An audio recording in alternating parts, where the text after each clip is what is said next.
Kita nyo ba? Nagkaroon kaagad siya ng soul sep. You got this.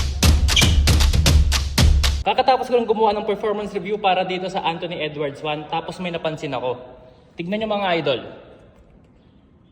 Kita nyo ba?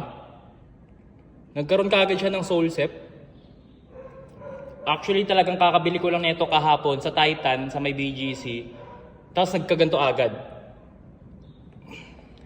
Hindi ko alam kung marerefund ba natin to o pwedeng papalitan kasi like what I've said kanina, kakabili ko lang nito at kakagawa ko lang ng performance review.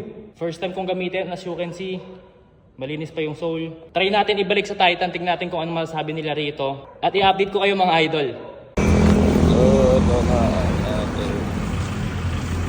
So ayun mga idol, andito na tayo ngayon sa sasakyan. Dala na natin ang ating Anthony Edwards 1. Sana palitan ng Titan to dahil isang beses ko